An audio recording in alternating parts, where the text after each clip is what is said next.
alive! Alive! Keith Horn's Chord of the Week. Franz Waxman's 1935 score to Bride of Frankenstein is a classic, and it's considered by many to be better than the original Frankenstein from 1931. How dare you, sir? And an interesting fact about the first film, the original Frankenstein, it only has music in the opening credits and the closing credits. There's no score throughout the whole film. And that little bit of music was written by an uncredited composer named Bernard Kahn. And because the original Frankenstein has no score throughout the whole thing, some would say it makes it even more frightening, and it almost comes across like this weird documentary to some people.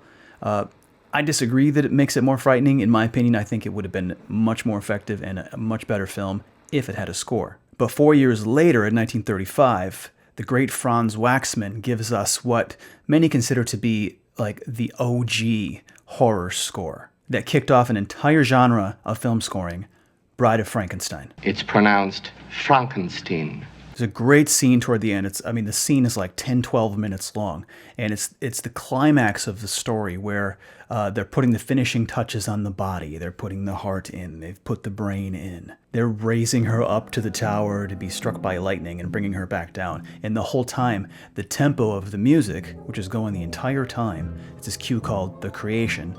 The tempo is increasing little by little by little, and you hear the timpani over and over and over again. It represents a beating heart. Some say it's the beating heart of Bride of Frankenstein, but others say that it represents the beating heart of Frankenstein's monster, the monster from the first film, who knows he's about to get a girlfriend. I know that my heart beats like a timpani when my girlfriend enters the room. The peak moment of the scene is when she moves her fingers and the music stops completely. She opens her eyes and we hear this chord.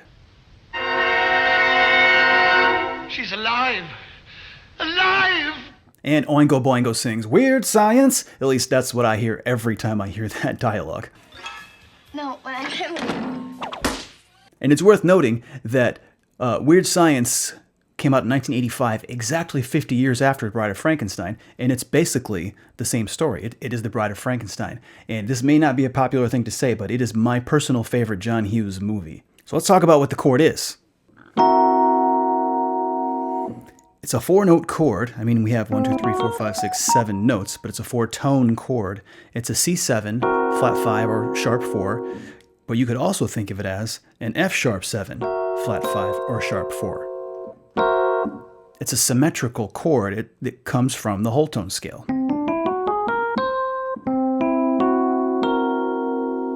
And it's the kind of chord you'd hear in Debussy. There's a lot of things in, say, La Mer that sound like this. That chord right there is the exact chord. This is from La Mer. And that middle chord, actually all three of these, you could think of as symmetrical whole tone chords. That one, and that one. All three of these come from La Mer, and they're symmetrically based whole tone type harmonies. And Debussy's music is full of that. And interestingly enough, a lot of the score from Bride of Frankenstein, or at least certain sections, really sound like Debussy. Listen to this section.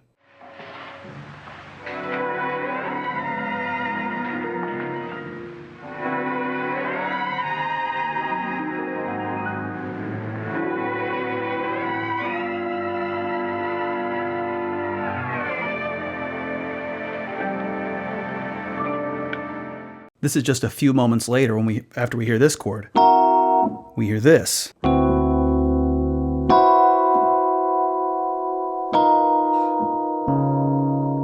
Right? It's a D13 that goes up an octave and drops a half step.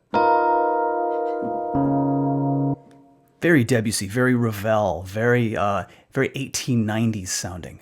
But back to this chord. Let's look at the orchestration for a second. We have 3 trumpets at the top. We have 2 horns here. It's actually 4 horns. And then we have 2 trombones. So the whole chord is here. Let's hear it again. That's pretty high for trumpets. We have a written C. And this is quite high for horns, a written F and a written C sharp or D flat. So these instruments are high in their range. Trombone is sort of mid-high, but for orchestral trombone, that's fairly high. So all of these instruments are in their very bright and loud ranges.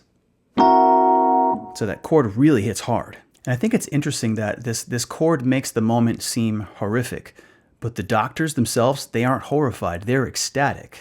I think this chord is meant to make us feel horrified while we're observing all of this madness, as opposed to being made to feel the joy of the mad scientists. We're sort of observing, like, this is nuts. This is nuts! And this chord makes us feel a bit horrified.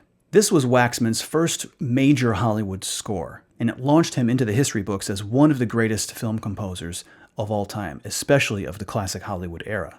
The score was so successful that it led Universal to reuse it in countless other films, solidifying its reputation as archetypal horror music. Or is it archetypal? Archetypal? Archetypal. Samsonite.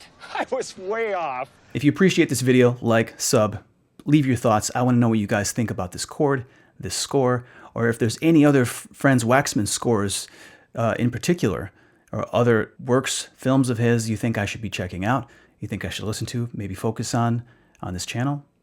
Let me know. And as always, thanks for listening. Yeah. Who this? This beat. Yo, who this? Yo, who this? Who this?